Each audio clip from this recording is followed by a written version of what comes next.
चीज़ मैं आपको कॉम्प्लीमेंट भी देना चाहता हूँ इसलिए सेबी को कि हाल ही में कुछ ऑर्डर्स मैंने देखे हैं जो पहले ऐसा होता था कि जब दूसरी एजेंसीज कुछ लेकर आती थी उसके बाद सेबी की तरफ से ऑर्डर आते, अब सेबी के ऑर्डर पहले आते हैं, बाकी एजेंसी बाद में एक्टिवेट होती, तो एक जल्दी पकड़ना और तुरंत एक्शन लेना, तुरंत ऑर्डर आना, ये चीज़ बड़ी बदली है। ये बहुत ही अच्छी है। एक जगह शायद गवर्नेंस के तौर पर सेबी को देखना पड़े, उस पर मैं आपसे राय लेना चाहता हूँ, क्योंकि एसएमई आईपीओ काफ़ी आए हैं, कई नई कंपनियाँ, और ये बड़ी बात है कि जिस तरह से देश आगे बढ़ रहा है, हमें छोटी कंपनियों को फंड रेज करने के लिए एक प्लेटफॉर्म देने की ज़रूरत है। लेकिन शायद ये प्रमोटर्स वो हैं जिन्हें अभी तक गवर्नेंस को लेकर शायद समझ कम है। साथ ही इन कंपनियों में पैसा लगाने वाले जो इन्वेस्टर्स हैं उनको भी रिस्क की समझ कम है। तो इस स्पेस में सेबी आगे क्या करने जा रही है? आपने सही बोला कि जो हमारा बहुत लार्ज जो हमारा इंडस्ट्रियल सेक्टर है वो एसएमई है, और उसमें से छोटी कंपनियां भी काफ़ी बहुत बड़ी बड़ी बनी हैं। यदि आप पास में भी देखें, कोई छोटी कंपनी शुरू हो के बहुत बड़ी बनी है, तो छोटी कंपनी को बड़े बनाने के लिए भी एक प्रयत्नशील हमें होना चाहिए कि वो मतलब अपॉर्चुनिटी को लेती है, भारत की जो अपॉर्चुनिटीज़ है, रिस्क लेती है, नई चीज़ें पैदा करती है।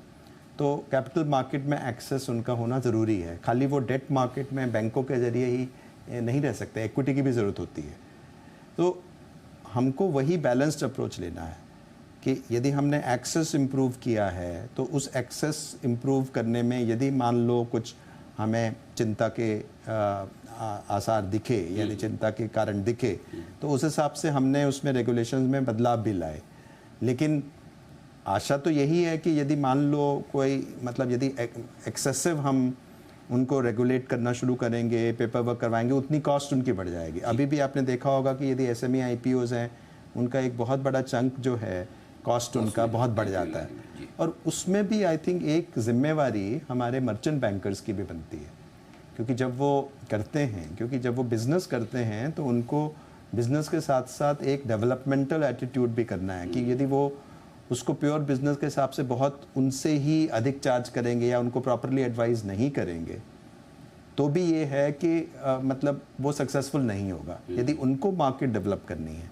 तो मेरा ये विचार है कि जैसे सेबी के 3 रोल हैं, मैंडेट जो हमें मतलब संसद ने दिए हैं, उसमें है इन्वेस्टर प्रोटेक्शन, दूसरा है डेवलपमेंट ऑफ द मार्केट, और तीसरा है रेगुलेशन ऑफ द मार्केट।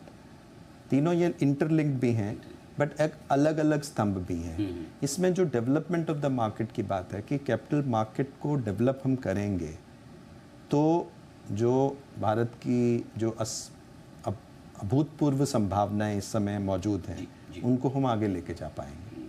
और उससे हम ये किनारा नहीं कर सकते कि हमको सिर्फ रेगुलेट ही करना है, वो भी नहीं है। तो डेवलपमेंट ऑफ द मार्केट में हमें ऐसे प्रोडक्ट्स, ऐसे न्यू इनोवेशंस लाने होंगे जिससे कि नई नई जो संभावनाएं हैं वो पैदा हों, और उन संभावनाओं को हम ज़मीन पर धरातल पर उतार सकें। और इसमें फाइन ट्यूनिंग की ज़रूरत होती है।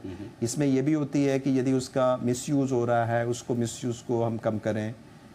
कई सारे मेजर्स उस हिसाब से हम लेते हैं, लेकिन अच्छे लोग भी उसको जो बहुत अच्छे लोग जो नई कंपनियां लेके भी आए हैं, उनको भी हमको देखना चाहिए कि वो भी उनको भी मौका मिला है और वो आगे बढ़े।